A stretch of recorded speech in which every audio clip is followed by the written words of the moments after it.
This could happen anytime. It could happen on the eve of elections, in fact.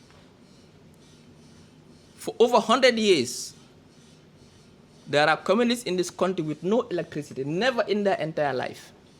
Now they have it. That's good news. And nobody said anything about it. Nobody even said, government, thank you.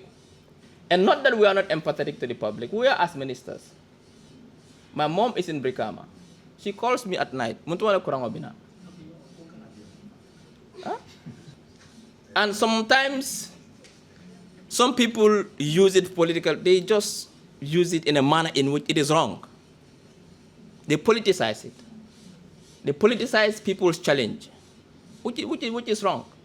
So I think for me, that is it. Fred, to answer your question, we are going through the same pain and the same challenge as ministers as well. We are human beings. Even if a minister is having solar at home, can you afford to give solar to your father and your mother and your uncle and your brother? Your family members are also suffering. So we're all suffering with this, but we understand it's a challenge. It's beyond our control. And sometimes I struggle with my kids in the morning for them to have solar to go to school. And that is the fact. But I understand. And that brings my question to the gentleman who says things are getting worse. Maybe he's young, that is why. When Barrow came to Panton, there was definitely a movement that went to the Westfield. For what? To protest against the lack of electricity in this country. How things, for the past 2 years, who has complained about electricity?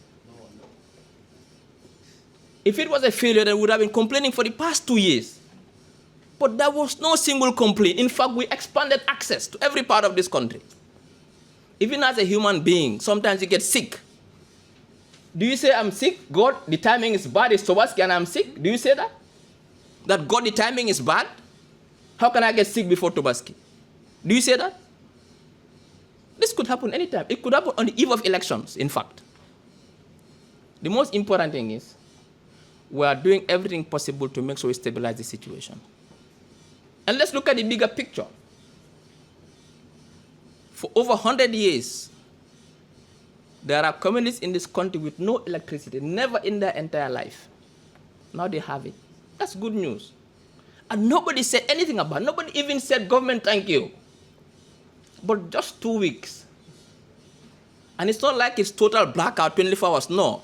We said there's a problem. Bear with us. We're going to ration it. And it's like the whole world is collapsing. And he calls it a failure. It's not a failure. It's a challenge. What we are asking for, and what NAWEC is saying, is that bear with us. We are going to solve the problem.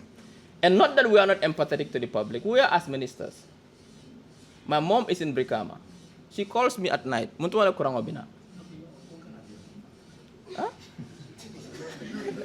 She calls me. I feel it, but it's beyond my control. If I had the powers, I'd make sure that she has light at night, so she doesn't sleep under the hot atmosphere. But this is the situation. And I think when countries face a challenge, let us solve it together and help each other to solve it.